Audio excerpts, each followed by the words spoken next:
چنجیا کچھ لمحے وہیں کھڑی رہ گئی، جیسے ذہن بالکل خالی ہو گیا ہو۔ بہت دیر بعد وہ چونکی اور ہلکا سا طنزیہ مسکرائی۔ پاگل، واقعی پاگل۔ طلاق کے بعد یہ شخص پھر سے میٹھی باتیں کرنا سیکھ گیا ہے۔ اگر یہ باتیں اس وقت ہوتیں جب ہم یونیورسٹی میں تھے، شاید میں پاگلوں کی طرح متاثر ہو جاتی، لیکن اب میں بہت کچھ دیکھ چکی ہوں، سہ چکی ہوں۔ اب میں وہ نادان لڑکی نہیں رہی۔ چاہے یہ لاکھ حسین باتیں کرے، میرے دل کے زخم اب نہیں بھر سکتے۔ ایک لمحے کے لیے دل چاہا کہ خود کو یقین دلاؤں کہ لن منگ بدل گیا ہے، مگر حقیقت ہی رہتی ہے۔ ٹیبل پر پڑے کھانوں کو گھورتے ہوئے چنجیا نے ایک ضدی سا قدم بڑھایا، پلیٹ اٹھائی اور کھانا کھانے لگی۔ کیسا لگا؟ لن منگ نے پوچھا۔ بس ٹھیک ہی ہے، بہت مزے کا ہے۔ ماں اور بیٹے کے جملے ساتھ ہی نکلے۔ زوان خوشی سے بولی، پاپا میں نے کبھی اتنا مزیدار کھانا نہیں کھایا۔ میں تو بہت خوش ہوں۔ کیا آپ آئندہ بھی میرے لیے ایسا لائیں گے؟ زوان کھاتے ہوئے بات نہیں کرتے، چنجیا نے ڈانٹا۔ لن منگ مسکرا کر بولا، چلو ایسے کرتے ہیں، پاپا تمہارے لیے ایک موبائل فون لے آئیں گے۔ جب بھی تمہیں کچھ کھانے کا دل چاہے فوراً پاپا کو کال کرنا، اور جب اکیلی ہو، بور ہو تو ویڈیو کال کر کے مجھ سے بات کر لینا۔ سچ؟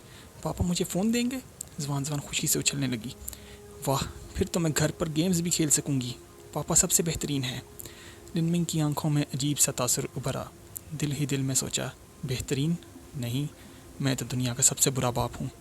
وہ صرف 4 سال کی ہے اور تم اسے موبائل دلوانا چاہتے ہو؟ چنجیا نے ناگواری سے کہا۔ مجھے اس کے اکیلے پن کی فکر رہتی ہے۔ تم مجھے کبھی اجازت نہیں دو گی کہ اسے اپنے پاس رکھ سکوں، اس لیے کم از کم ایک فون تو ہونا چاہیے تاکہ کسی بھی وقت ہم سے رابطہ کر سکے۔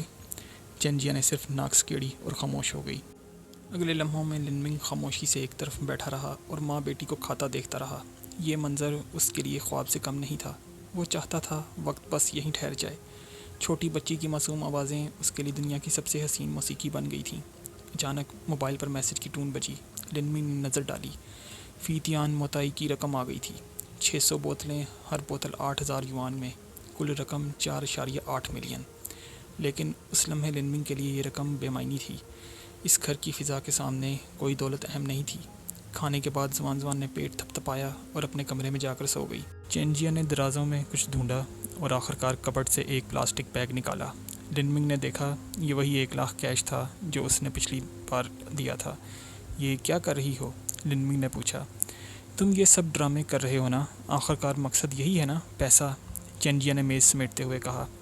فکر نہ کرو، میں نے اپنی محنت سے کمایا ہوا پیسہ ہی خرچ کیا ہے۔ تمہارے دیے گئے اس 1 لاکھ میں سے 1 پائی بھی استعمال نہیں کی۔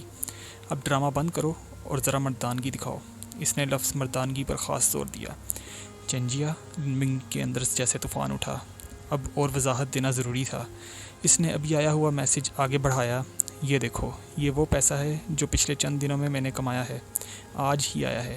کل رقم 4.8 ملین یوان۔ اگر یقین نہیں آتا تو خود دیکھ لو۔ چنجیا کی نظریں اسکرین پر گڑ گئیں۔ 0 پہ 0، 0 پہ 0۔ لاشعوری طور پر اس کوڑے کو گرا دیا جس نے اسے ابھی صاف کیا تھا۔ یہ سارا پیسہ تمہیں کہاں سے ملا؟ چنجیا کے لہجے میں گھبراہٹ تھی۔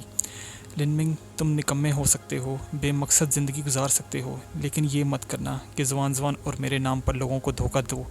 یہ جرم ہے۔ وہ تیزی سے بولی، اپنے والدین کے بارے میں سوچو، زوان کے مستقبل کے بارے میں سوچو۔ اگر سب کو پتہ چلا کہ اس کا باپ مجرم ہے تو لوگ اس پر کیا کہیں گے؟ اس کا مستقبل تباہ ہو جائے گا۔ وہ کبھی سر اٹھا کر نہیں چل سکے گی۔ یہ سوچنا چنجیا کے لیے بالکل فطری تھا۔ آخر لن منگ جیسا شخص جس نے اب تک زندگی کو سنجیدگی سے نہیں لیا، اچانک ہفتے بھر میں اتنا پیسہ کہاں سے کما سکتا تھا؟ اس کے نزدیک اس کے پیچھے کوئی غیر قانونی راستہ ہی ہو سکتا تھا۔ میرے کوئی قانون نہیں توڑا، یہ سب حلال اور ایمانداری سے کمایا ہے۔ لن منگ کے الفاظ کمزور لگ رہے تھے۔ ایمانداری؟ تو پھر بتاؤ یہ ایمانداری کیسی ہے؟ چنجیا کا غصہ بڑھ گیا۔ میری پہلی کمائی لی ہونگ یوان کے ساتھ شرط لگا کر ہوئی تھی۔ موقع دیکھ کر لن منگ نے پورا قصہ سنا دیا کہ 4.8 ملین کیسے اس کے ہاتھ میں آئے۔ چنجیا سنتی گئی اور ہر بات اس کے لیے ناقابل یقین لگتی گئی۔ یہ سب کسی کہانی یا خواب کی طرح محسوس ہو رہا تھا، مگر پھر بھی وہ جانتی تھی کہ لن جیوا کا کنسرٹ کے ٹکٹ کس طرح بے وقت ہو گئے تھے۔ یہ بھی حقیقت تھی کہ فیتیان موتائی کی قیمت اچانک بڑھ گئی اور کمپنی کے اندر یہ خبر جنگل کی آگ کی طرح پھیل گئی تھی۔ ایسی خبریں چاہے عام لوگ زیادہ دھیان نہ دیں، مگر دفتری سیاست میں ہر ایک کے کان کھڑے ہو جاتے ہیں۔ لنمنگ کی وضاحت واقعات سے جڑی ہوئی تھی، ہر بات سچ لگ رہی تھی، لیکن اصل سوال یہ تھا کہ اسے کیسے ہر موقع پر پہلے سے علم ہو گیا؟ یہ قسمت تھی یا اس کے پاس کوئی اور انوکھا ہنر تھا؟ مجھے پہلے کیوں نہیں پتہ چلا کہ تمہارے پاس یہ صلاحیت ہے؟ چنجیا نے بھویں سکیڑتے ہوئے پوچھا۔ لنمنگ نے ٹھنڈی سانس بھری۔ اس کا سہرا چین شینگ کو جاتا ہے، اور اگر اس دن اس نے مجھے دھکا نہ دیا ہوتا تو شاید مجھے یہ صلاحیت کبھی نہ ملتی۔ یہ سنتے ہی چنجیا کا چہرہ یخ ہو گیا۔ مجھے معلوم تھا تم اب بھی میرے بھائی کا قصوروار ٹھہرا رہے ہو، وہ تیزی سے بولی۔ میں کسی کے ساتھ نہیں دے رہی، مگر سچ یہ ہے کہ اس دن تم والدین کے پاس گئے، پیسے مانگے گئے تھے، انہوں نے انکار کیا تو تم نے غصے میں برا بھلا کہا اور تم ہی نے پہلے ہاتھ اٹھایا تھا۔ میرا بھائی تو بس تمہیں دھکا دینا چاہتا تھا، مارنا نہیں۔ لنمنگ نے فوراً محسوس کیا کہ وہ غلط جملہ بول چکا ہے۔ چنجیا، میرا مطلب یہ نہیں تھا لیکن چنجیا کا صبر ٹوٹ چکا تھا۔ کھانا ختم ہو گیا، اب اپنا پیسہ اٹھاؤ اور یہاں سے جاؤ۔ اس کی آواز سخت تھی۔ چاہے تم لاکھوں کماؤ، یہ تمہاری صلاحیت ہے، لیکن جو زخم تم نے دیے ہیں وہ کبھی نہیں مٹ سکتے۔ اگر واقعی قانون نہیں توڑا تو جاؤ اپنے والدین اور بہن بھائیوں کا خیال رکھو، وہ سب نیک لوگ ہیں۔ یہ کہہ کر اس نے لنمنگ کو باہر دھکیل دیا اور اس کے ہاتھ میں رکھا 1,00,000 یوان کا بیگ زبردستی تھما دیا۔ چنجیا، میری بات سنو، میں چین شینگ سے نفرت نہیں کرتا، بلکہ میں اس کا شکر گزار ہوں کہ اس کی وجہ سے مجھے یہ طاقت ملی۔ پھٹاک، دروازہ بند ہو گیا۔ باہر کھڑے لنمنگ نے خود پر زور سے تھپڑ مارا۔ کیا میں اتنا بڑا بے وقوف ہوں؟ ایک موقع تھا رشتہ سنبھالنے کا اور میں نے اسے بھی بگاڑ دیا۔ اس کے منہ سے بس یہی الفاظ نکلے، حرام ہے مجھ پر، حرام ہے۔ اب چنجیا کے غصے میں دروازہ کھلنے کا کوئی سوال پیدا نہیں ہوتا تھا۔ کوئی اور راستہ نہ دیکھتے ہوئے لنمنگ نیچے اترا اور سیدھا واروک کے فلیگ شپ سٹور جا پہنچا۔ وہاں سے اس نے زوان کے لیے ایک موبائل فون خریدا اور اپنی شناختی کارڈ پر نئی سم بھی نکلوا لی۔ موبائل اور سم اس نے اس بیگ میں ڈال دیے جس میں 1,00,000 یوان کی رقم رکھی تھی، اور دوبارہ کرائے کے مکان پر جا پہنچا۔ دروازے پر کھڑے ہو کر اس نے پکارا، چنجیا، یہ موبائل میں نے زوان کے لیے لایا ہے، میں نے یہیں دروازے پر رکھ دیا ہے، بھولنا مت، اٹھا لینا۔ چنجیا کی طرف سے کوئی جواب نہ آیا۔ مجبوراً لنمنگ مایوس ہو کر وہاں سے چلا گیا۔ تقریباً 5 منٹ بعد چنجیا آہستہ سے دروازے سے باہر نکلی۔ سامنے وہی بیگ رکھا تھا۔ بیگ کھولا تو اندر موبائل فون تھا۔ اس کا رنگ پنک تھا، زوان کا سب سے پسندیدہ رنگ۔ بیگ اٹھایا اور واپس اندر جانے لگی، لیکن اسے اندازہ ہی نہ ہوا کہ جیسے ہی وہ پلٹی اس کے ہونٹوں کے کنارے بے اختیار مسکرا اٹھے تھے۔ اگلی صبح، تاریخ تھی 2 ستمبر۔ یہ وہی دن تھا جب ہان چانگ یو نے گروپ ہیڈ کوارٹر جانا تھا۔ لنمنگ صبح سویرے جاگا، جلدی سے تیار ہوا اور سب سے پہلے لی ہونگ یوان کو فون ملایا۔ حیرت کی بات یہ تھی کہ اس بار اس نے فون نہیں اٹھایا۔ لنمنگ نے زیادہ پرواہ نہ کی، باہر جا کر ناشتہ کیا اور دوبارہ کال کی۔ اس بار لی ہونگ یوان نے فون تو اٹھایا، مگر اس کی آواز میں عجیب بیزاری تھی۔ لنمنگ نے ہنستے ہوئے کہا، بھائی لی، یہ صبح صبح اتنا برا موڈ کیوں ہے؟ لی ہونگ یوان نے گہری سانس بھری۔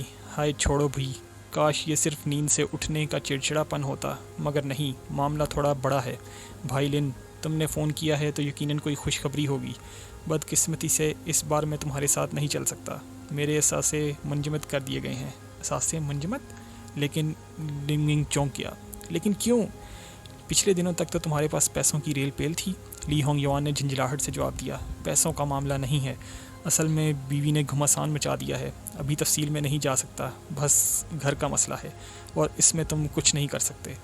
فون کٹنے کے بعد لنمنگ کے ذہن میں فوراً وہ پلے بوائے زو چونگ کا خیال آیا۔ ابھی چند دن پہلے 50 ملین گنوا کر وہ یقیناً سر پکڑے بیٹھا ہوگا۔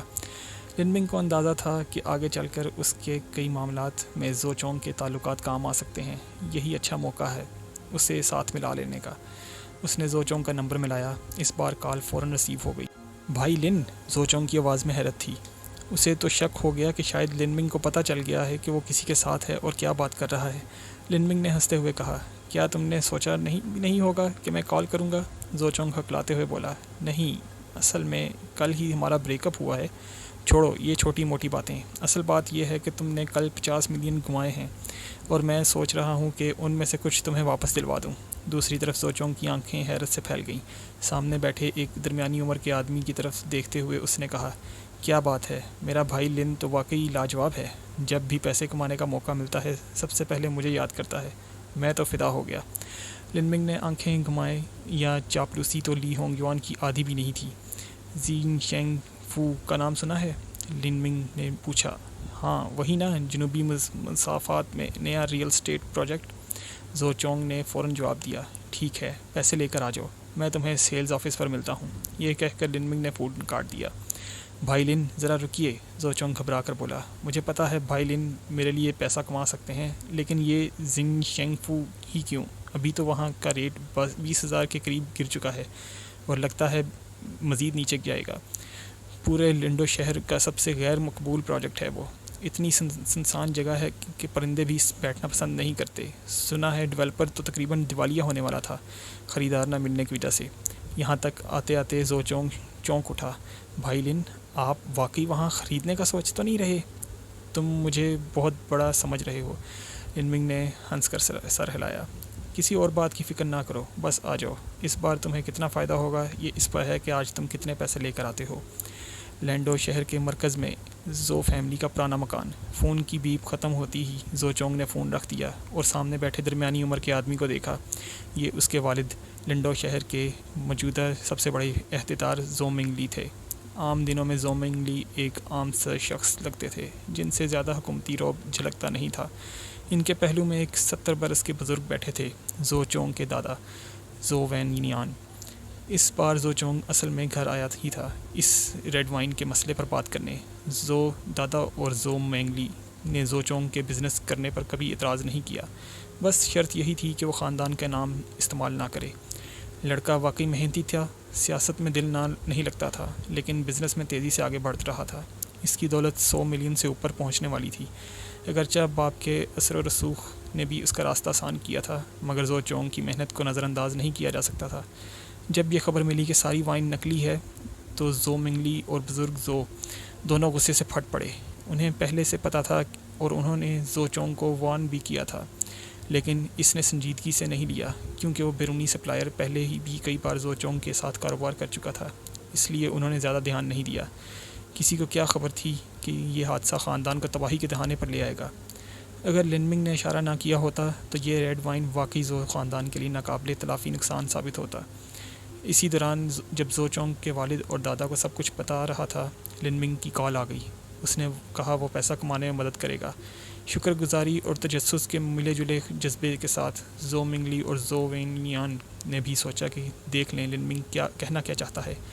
اس لیے جیسے ہی فون بند ہوا، زو منگ لی نے فوراً پوچھا، اس نے کیا کہا؟ اس نے کہا زیجن شینگ فو جو جنوبی علاقے میں ہے وہ مجھے امیر بنا دے گا۔ زو چونگ نے سر جھٹک کر کہا، یہ کیسے ہو سکتا ہے؟ وہ تو آدھا پروجیکٹ ادھورا ہے، مزدور بھی وہاں فارغ بیٹھے رہتے ہیں۔ کئی بار گزر کے آیا ہوں اور سوچا کہ ڈیولپر پاگل ہے جو ایسی جگہ عمارت کھڑی کر رہا ہے، وہاں سے پیسہ کیسے بن سکتا ہے؟ مگر زو منگ لی اور زو وین یان یہ سن کر حیرت کے مارے سن ہو گئے۔ جنوبی علاقے واقعی ویران تھے اور زیجن شینگ فو بھی آج کل بالکل سنسان پڑا تھا، کوئی خریدار تیار نہ تھا۔ لیکن بس پرسوں صوبائی حکومت نے اعلان کیا تھا کہ جنوبی علاقے میں سرمایہ کاری لائی جائے گی اور اسے نیا ڈسٹرکٹ بنایا جائے گا۔ کل ہی اس کی فائل شہر کو بھیجی گئی تھی اور اتنی تیزی سے منظوری ہوئی کہ اعتراض کی کوئی گنجائش نہ رہی۔ کل صبح پریس کانفرنس میں یہ سب کچھ عوام کو بتایا جائے گا اور پھر سرمایہ کاری شروع ہوگی۔ یعنی کل سے ہی یہ ادھورا سا غیر مقبول زیجن شینگ فو اچانک سے سب سے قیمتی جگہ بن جائے گا۔ زو منگ لی اور زو وین یان تو ابھی سے دیکھ سکتے تھے کہ لوگ قطاروں میں کھڑے مکان خرید رہے ہیں اور ریٹ آسمان کو چھو رہے ہیں، لیکن یہ سب انتہائی خفیہ معاملہ تھا۔ صوبائی حکومت نے سختی سے کہا تھا کہ کوئی خبر لیک ہوئی تو اس کا انجام بہت برا ہوگا۔ تو پھر لن منگ کو یہ سب کیسے پتہ چلا؟ کیا واقعی جیسا زو چونگ کہہ رہا تھا وہ حساب کتاب سے قسمت بتا لیتا ہے؟ پلیز لائک اور سبسکرائب کریں اگلے ایپیسوڈ کے لیے۔ Thanks for watching.